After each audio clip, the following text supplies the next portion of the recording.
ज्यादा है तो ज्यादा ভাই ফুল নিয়ে তো অনেক খেলা করলাম,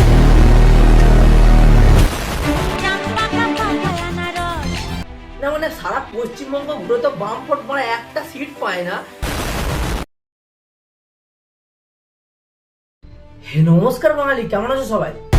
তো বন্ধুরা, পশ্চিমবঙ্গে লাস্ট এক মাস থেকে যে ভোটের হাওয়াটা চলছিল ভাই, সেই হাওয়ায় ভাই প্রথম দফার ইলেকশন কমপ্লিট হয়ে গেছে। প্রথম দফা ইলেকশন কমপ্লিট হওয়ার পর ঝালমুড়ি থেকে গরুর গাড়ি পর্যন্ত প্রচুর কেলেঙ্কারি শুরু হয়ে গেছে।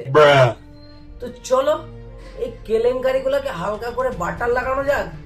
ভিডিওটা তোমরা এন্ড অবধি যেন অবশ্যই দেখবে। So let's start the video. भाई हमें अपना झालमुड़ी खिलाओ। हम तो ये आपका पुरानी चीजें खाने आए हैं। हाँ खाते यही खाएंगे। हाँ हाँ झाल ज्यादा है, कोई बात नहीं, ज्यादा है तो ज्यादा खाएंगे। আমাদের সবার প্রিয় প্রধানমন্ত্রী পশ্চিমবাংলায় ভোট প্রচার এসে ঝালমুড়ির দোকানে গিয়ে ঝালমুড়ি খায়নি ভাই। ঝালমুড়ির মধ্যে থেকে শুধু মুড়ি গুলো বেঁচে বেঁচে খেয়েছে, আর ঝালগুলো বোধহয় কারোর পেছনে গুজে দিয়েছে। ভাই প্রধানমন্ত্রী ঝালমুড়ির ঝালগুলো যাদের পেছনে গুজেছে তারা কি বলছে একটু শোনা যাক। প্রধানমন্ত্রী ঝালমুড়ি খাচ্ছে, নাটক তো। কি বলে? কামারহাটির প্রার্থী মদন মিত্র তিনি আবার কি করলেন? তিনি মোদির ঝালমুড়ি খাওয়াকে কটাক্ষ করে নিজে ঝালমুড়ি খেলেন। শুধু তাই নয়, সোদপুরে সেখানে তিনি ঝালমুড়ি বিক্রিও করলেন।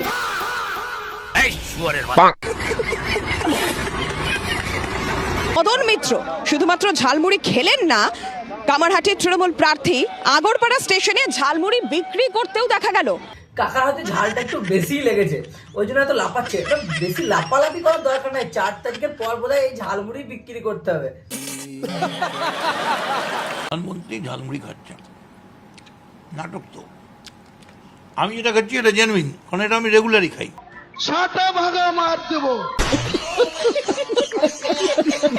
ভাই ঝালমুড়ি খেয়ে 2026-এ পশ্চিমবাংলায় মন্ত্রী হওয়া যায় নাকি সেটা তো 4 তারিখেই বোঝা যাবে। তারিখের অপেক্ষা আমাদের করতে হয় না, কত ভোটে জিতছে। মানুষ তো বোকাচোদা নয়। প্রচার সারছিলেন তৃণমূল প্রার্থী গরুর গাড়িতে করে। মিছিলে চলছিল স্লোগান, আর সেই স্লোগানের ভয়ে ছুটে পালালো গরু। ভাই এখানে গরুটার কোনো দোষ নেই। গরুর গাড়িতে যদি হাতি চলে না, হাতিগুলো তো নাচ করতে ব্যস্ত।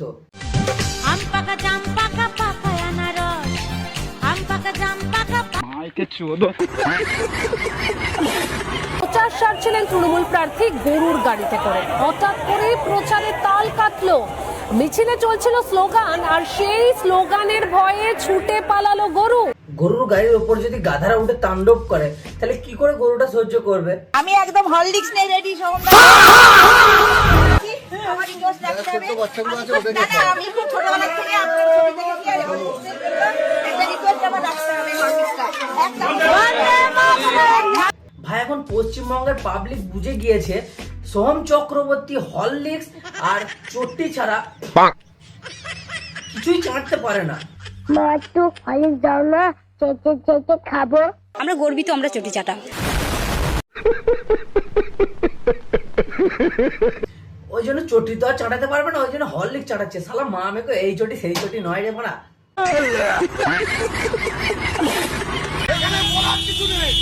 মমতা ব্যানার্জি ঘরে ঘরে যেভাবে উন্নয়ন পৌঁছে দিয়েছে, এখানে বলার কিছু নেই। না মানে এখানে সত্যি বলার কিছু নেই। তুমি যেভাবে উন্নয়নের লেগিংস পরে রাস্তায় মিছিল করছো, এখানে সত্যি আমাদের বলার কারো কিছু নেই। ভাই ফুল নিয়ে তো অনেক খেলা করলাম, এবার চলো একটু বিরিয়ানির হাঁড়িটাতে নজর দেওয়া যাক। অভয়ের মা, তার জন্য কি কি লিরিক লেখা হয়েছে। ভোটের জন্য অনেক মিথ্যে কথা বলতে হয় তা জানি, মানছি না তবু আমাদের সাথে করা কাকিমার বেইমানি। বাহ, কাকিমার সাথে এতদিন কেন দেখা করেননি মোদি? বিচারের লড়াই ভুলে গিয়ে আজকে শুধু চাইছে গদি। বন্ধুরা তোমরা এখন যে ভিডিওটা দেখলে সেটা হচ্ছে বাম ফোর্ট মানে আমাদের পশ্চিমবঙ্গের বিরিয়ানির হাঁড়ি সিপিএম এর একজন নেতা শতরূপ ঘোষের কথা, যিনি নিজের ফেসবুক অ্যাকাউন্টে পোস্ট করেছে এই কথাগুলো লিখে। অভয়াদির মা নাকি ওদের সাথে বেইমানি করেছে, মানে ওদের পার্টির ঝান্ডাটা তো ধরতে পারেননি উনি, ওই জন্য ওদের সাথে বেইমানি করেছে। মানে একটা মা যার মেয়েকে এরকম নৃশংসভাবে হত্যা করা হয়েছে, এই যে ছোট মানসিকতার মানুষগুলো আছে তারা ওনাকে নিয়েও রাজনীতি করতে চায়। যে অভয়ের মা যদি ওদের পার্টিতে থাকে, ওদের একটা মেন পয়েন্ট থাকবে যে ভোট প্রচার করার, যে আমরা যদি ভোটে জিতি তাহলে আমরা এই মেয়েটাকে বিচার দেবো। বলছি দাদা, পশ্চিমবঙ্গের মানুষের কাছ থেকে তুমি নিজে ঠিকঠাক বিচারটা নিয়ে নাও। সঠিক বলেছেন। না মানে সারা পশ্চিমবঙ্গ ঘুরে তো বামফ্রন্ট মানে একটা সিট পায় না, আর তোমরা নাকি আবার বিচার দেবে। মানে আরজি করে কেসটা জাস্ট 2 বছর হতে চললো, এখনো অব্দি তার সঠিক বিচার হয়নি। আর সেই জিনিসটাকে নিয়েও না প্রত্যেকটা রাজনৈতিক দল রাজনীতি করতে শুরু করেছে। আর শুধু রাজনীতি করছে না, একদম নোংরা জঘন্য রাজনীতি করছে। মানে তার মা যে এই পার্টিতে দাঁড়ায়নি বা ওই পার্টিতে দাঁড়ায়নি, মানে তোমরা এখন চিন্তা ভাবনাটা দেখেছো পশ্চিমবঙ্গের পলিটিশিয়ানদের? মানে একজন মেয়ে যদি নৃশংসভাবে ধর্ষণ হয় বা একজন মেয়ে যদি নৃশংসভাবে হত্যা হয়, তার বাবা মাকে কি করা উচিত? একটা পার্টির ঝান্ডা ধরে দাঁড়ানো উচিত, তারপরেই সে বিচারটা পাবে, তাছাড়া সে বিচার পাবে না। কেন আমাদের পশ্চিমবঙ্গে তো আইন কানুন সবই তো এখন বিক্রি হয়ে গেছে, এখন সবই চটির তলায় পড়ে গেছে। ওই জন্য ভাই তোমাদেরকে একটাই কথা আমি বলবো, যে তোমরা 2026-এ প্রথম দফা ইলেকশন তো হয়ে গেছে, দ্বিতীয় দফা ইলেকশনে যারা যারা ভোট দেবে, ভোট দেওয়ার আগে শুধু এই দিনগুলো মনে রাখবে।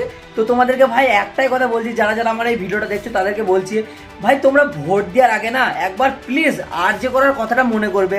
তোমরা ভোট দেওয়ার আগে প্লিজ একবার মুর্শিদাবাদ আর মালদা থেকে যত হিন্দুদেরকে ঘর ছাড়া হতে হয়েছিল তাদের কথা একবার মনে করবে। আর তোমরা প্লিজ এটাও মনে রাখবে যে কোনো মুখ্যমন্ত্রী, কোনো মহিলা মুখ্যমন্ত্রী যদি কোনো মেয়ে ধর্ষিতা হয়, যদি কোনো মেয়ের রেপ হয়, সেই মহিলা মুখ্যমন্ত্রী বলে মেয়েটার কোনো লাভ অ্যাফেয়ার ছিল না তো, মেয়েটা প্রেগনেন্ট ছিল না তো, বা মেয়েরা রাত 8টার পর ঘর থেকে কেন বার হয়। তোমরা ভাই ভোট দেওয়ার আগে শুধু এই কথাগুলো চিন্তা করবে, আর ভোটটা প্লিজ সঠিক জায়গায় দেবে ভাই। মানে সারা জীবন তোমাদেরকে ভাই চপ আর চাপ বিক্রি করে তোমাদের সংসার চলবে না, আর তোমাদের ছেলেপিলের ভবিষ্যৎটাও ঠিক হবে না। এটা করলে তোমাদের ছেলেপিলের ভবিষ্যৎটা ঠিক হবে, সেই জায়গায় ভোটটা দেবে। তোমাদের কাছে জাস্ট আমার একটা ছোট্ট রিকোয়েস্ট আছে ভাই, আমি কোনো রাজনৈতিক দলের প্রচার করছি না এখানে, আমার তো এখনো নিজের ভোটার কার্ডই হয়নি, বাট তোমরা ভোটটা দেওয়ার আগে এই কথাগুলো একটু চিন্তা ভাবনা করো। যত হিন্দু আছো ভাই প্লিজ একটু কথাগুলো চিন্তা ভাবনা করো, আর ভোটটা তোমাদের সঠিক জায়গায় দিও প্লিজ।